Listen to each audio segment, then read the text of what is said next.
नौका के पाल की तरह एक अंग हुआ करता था, जिससे वो अपने शरीर के दाब को नियंत्रित करता था। वेलोसिराप्टर, गैलेमाइनस एवं ओविराप्टर जैसे छोटे डायनासोर तो ओलिंपिक के तेज था। सरीसृप की तरह ही एक अन्य स्तनपायी प्राणी साइनोमेट्रिस इन दिनों काफी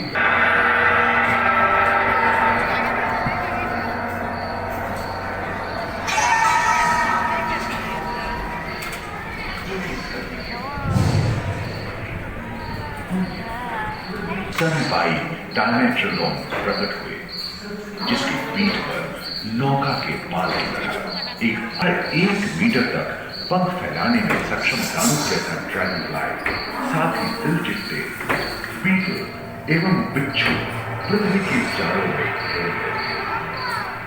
धरती में पाए जाने वाले अधिकांश करोड़ वर्ष पहले धरती पर पेड़ पौधों का जन्म हुआ, जो बढ़ते गए और घने जंगलों में बदल गए।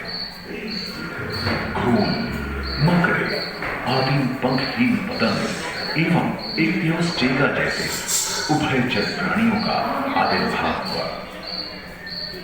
सरीसृप जैसे स्तनपायी डायमेट्रोडोन प्रकट हुए, जिसकी पीठ पर नौका के पाल की तरह एक अंग था, जो ताप को नियंत्रित रखने में मदद करता था।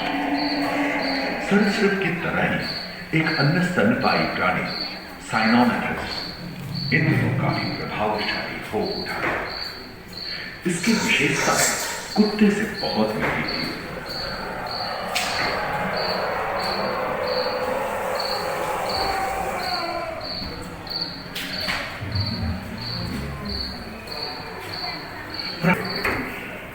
उन दिनों पृथ्वी के 1/3 हिस्से में एकमात्र महादेश था जिसे पैनोशिया कहा जाता था।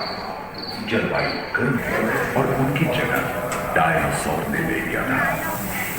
ये घटना प्राय 20 करोड़ वर्ष पहले घटी थी। डायनासोर विभिन्न आकार एवं नाम के थे और धरती के कोने कोने में फैल गए थे एवं जलवायु के अनुकूल पैनोशिया महादेश खंडित होने के कारण भारत एशिया की ओर खिसकने लगा था। महादेशी रेतों में हलचल होने से ज्वालामुखी के रूप में लावा निकलने लगी। इसके बल पर नौका के पाल की तरह एक अंग हुआ करता था, जिससे वो अपने शरीर के दाब को नियंत्रित करता था।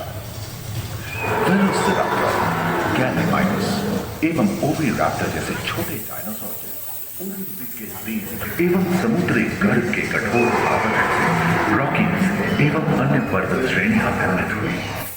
के लिए कीट पतंगों के साथ संपर्क स्थापित हुआ। वे तेजी से धरती पर बढ़ने लगे। इसी समय पहली बार धरती पर सांपों का जन्म हुआ। डायनासोर में सबसे भयंकर था।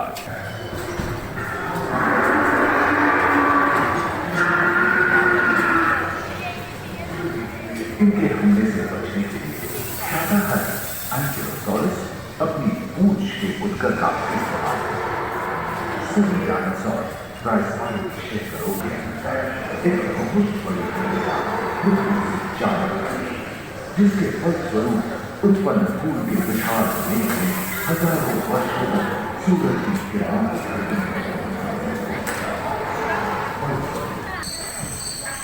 हाथी के पूर्वज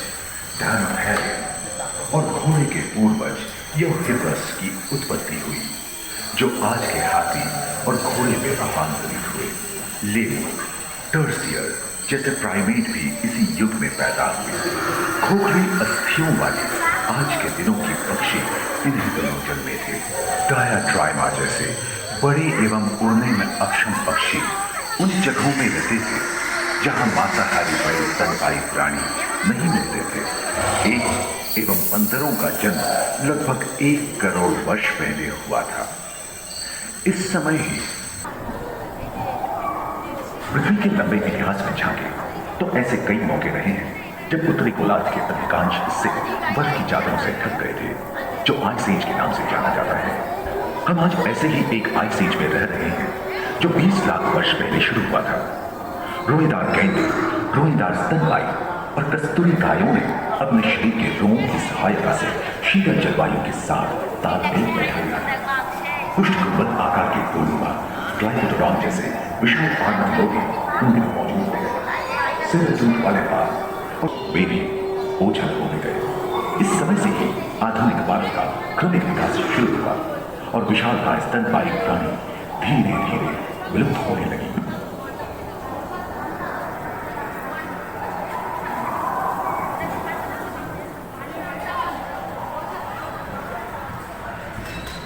उम्मीद है कि आपको इस सफर में मजा आया होगा, जहाँ जीवन विकसित होकर लाखों अन्य रूपों में परिवर्तित हो गए। दूसरे ग्रहों पर ह्यूमन इवोल्यूशन पैनोरामा में मानव की यात्रा और विज्ञान और तकनीक तथा अत्याधुनिक तकनीक की भारतीय विरासत का भी इसी हॉल के पहले फ्लोर पर आनंद लिया। अपने अनुभवों को यादगार बनाने के लिए दोबारा आश्रम जरूर आए साइंस सिटी।